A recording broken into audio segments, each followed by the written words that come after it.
का मी सावित्रीबाई फुले बोलते। सर्वप्रथम सर्व संयोजकांना धन्यवाद देते।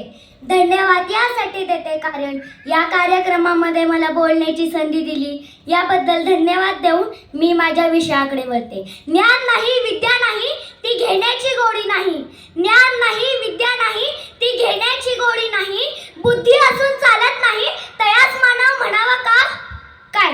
ओळखलत का मला? मी आज सावित्री। किती भोगले किती सोसले तरी तिने शिकवले, किती भोगले किती सोसले तरी तिने शिकवले, स्त्री शिक्षणाचे धडे तिच्या आज लेकीने गिरवले, आज लेकीने गिरवले।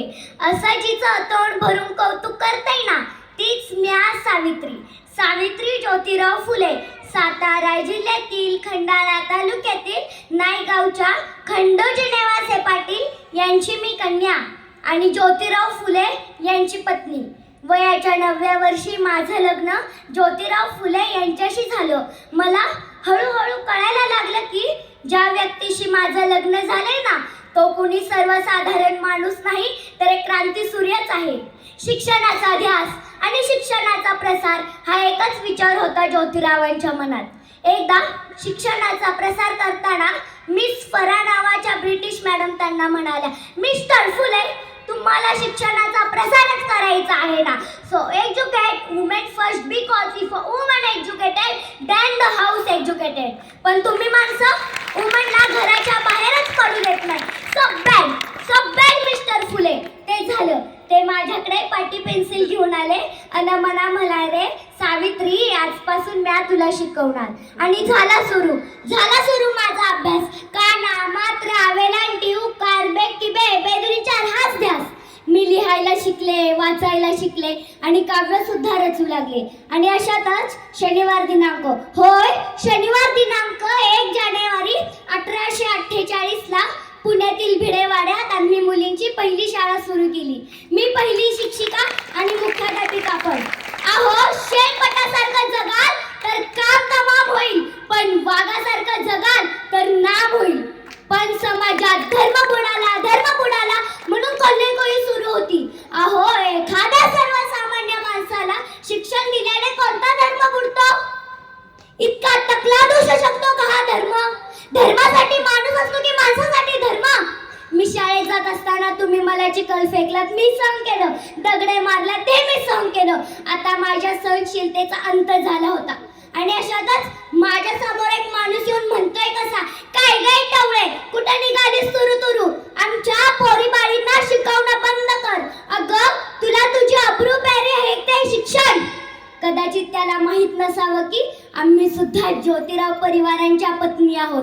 अशी धरली आणि सांगताना त्याच्या कानाखाली लावलेली सुनावलं की आज झालंयस तर थोबड फुटले, जर पुन्हा आलास ना तुझ्या रक्तानं ही धरती रंगवीन।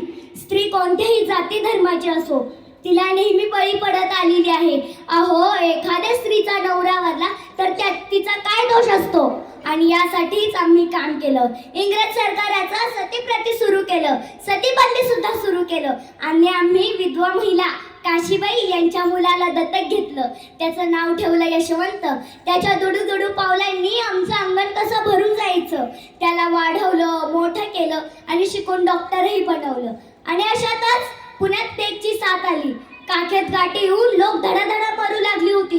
तेव्हा आम्ही यशवंताला सांगितलं, यशवंता आपल्याला हॉस्पिटल उभारायचं आहे। यशवंतानं हॉस्पिटलही उभारलं। आम्ही सर्व रुग्णांचे उपचार करत होतो, पण प्लेग हा संसर्गजन्य होता, त्यामुळे कधी ना कधी तो मलाही होणार होता। पण मुळीच आम्ही जगलो कशासाठी? या समाजासाठीच ना। अहो यासाठी जर मरण पत्करावं लागलं तर मरणा तुझं स्वागत आहे। मी सावित्रीची सावित्री आई झाले, सावित्रीबाईची सावित्री माई झाले आणि बघता बघता आमच्या 18 शाळा सुरू झाल्या होत्या। सतीप्रथा केशवपण या सर्वावर आम्ही मात केली कारण आनंद होता तो आया बाया शिकणाऱ्यांचा। म्हणून विधी विना मती गेली, मती विना नीती गेली।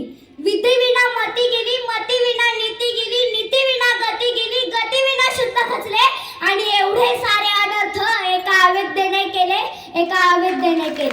कारण एक मुलगा शिकला ना तर तो एकटाच शहाणा होतो।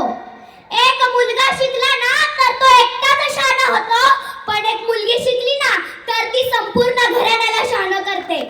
म्हणून मुलींना वाचवा, मुलींना शिकवा आणि या देशाची साक्षरता वाढवा. धन्यवाद.